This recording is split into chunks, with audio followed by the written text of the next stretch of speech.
Ассаляму алейкум қыздар. Бүгін бананды шоколад тортын дайындаймыз.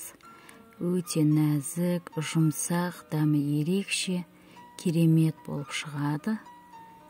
Видеоны соңына дейін қарап, сіздерге де жасауға кеңес беремін. Сіздерге де ұнайды деген ойдамын. Жасап көріңіздер.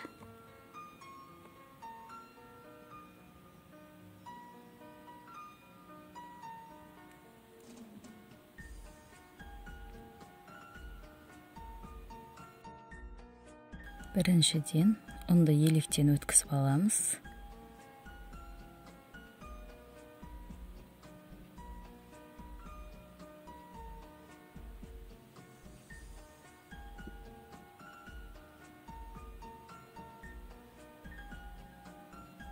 Одан кейін какао мен разрыхителді. Оны елегіштен өткіземіз.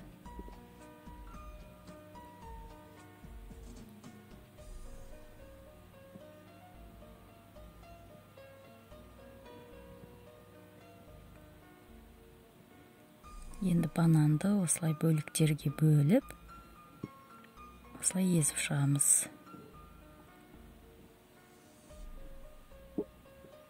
Дайын.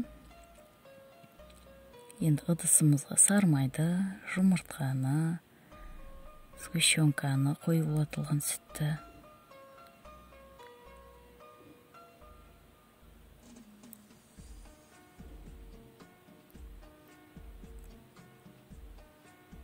Одан кейін жаңағы бананымызды салып,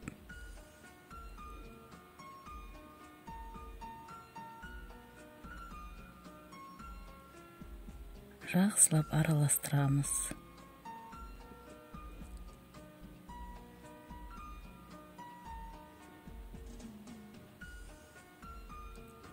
Араластырып болғаннан кейін ұнды, какао, разрыхителді салып, кішкене осылай араластырып алғандарыңыз дұрыс. Одан кейін миксерлейтін боламыз.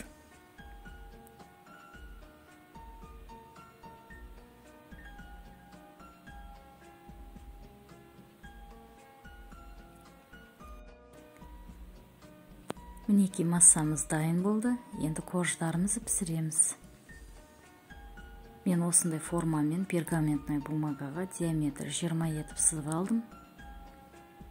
Пергаменттің Поклон деген фирмасы өте жақсы. Енді осындай 2 ас қасықтан салып,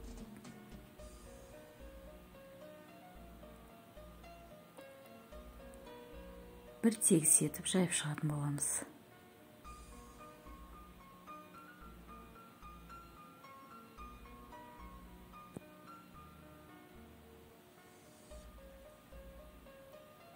Енді қызып тұрған пеште 180 градуста 7-8 минутта пісіріп аламыз.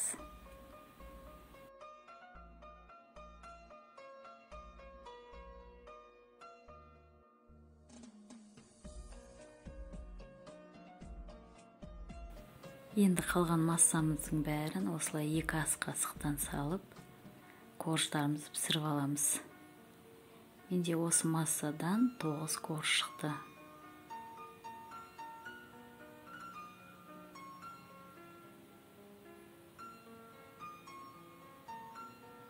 Кішкене осылай ұрғылап жерсеңіздер, текстеледі.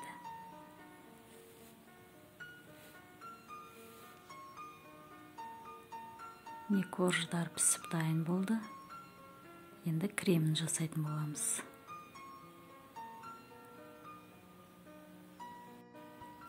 Творожный сыр,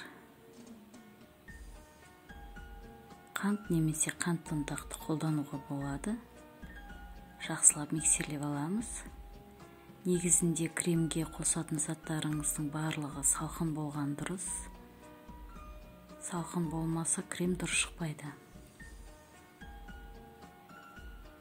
Салқын сливкиді құйып, жақсылап миксерлеп аламыз.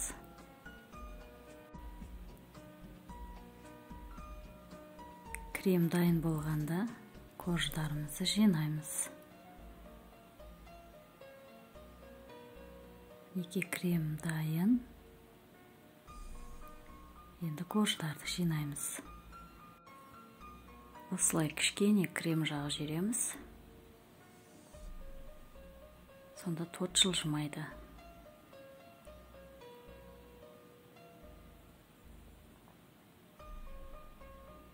Коржды қоямыз.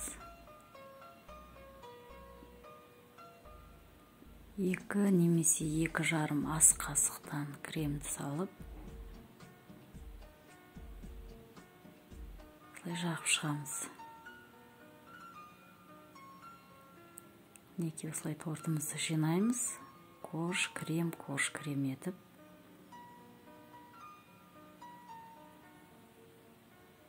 Неке тортымыз жинап болды. Қалған кремдерімізді осылай тортқа жағамыз.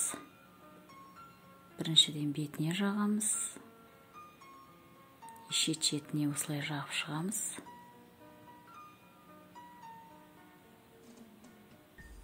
Ацетатная пленка болмаса, мен сияқты осылай жай таза пакетті қолдануға да болады.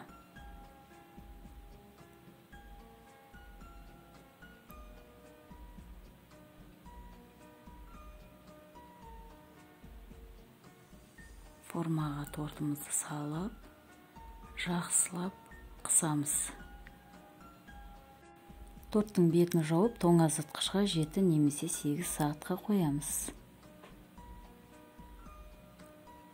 Тортты тоңазытқыштан алдық, енді әрлетін боламыз.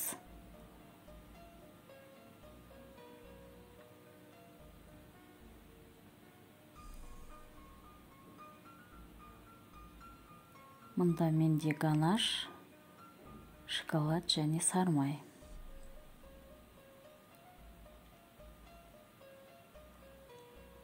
Осылай бетіне құямыз. Бірінші бетіне жағамыз.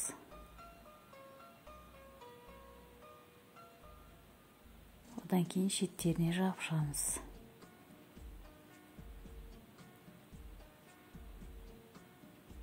Обтяжка жасасаңыздар да болады.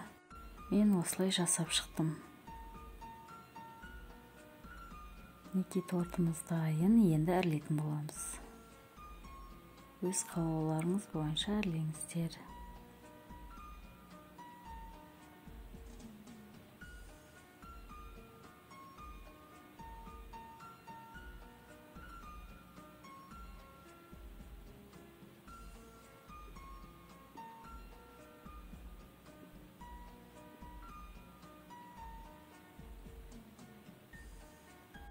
Тортты әрлеп болдық. Ас болсын, өте керемет болып шығады қыздар. Үйде жасап көріңіздер.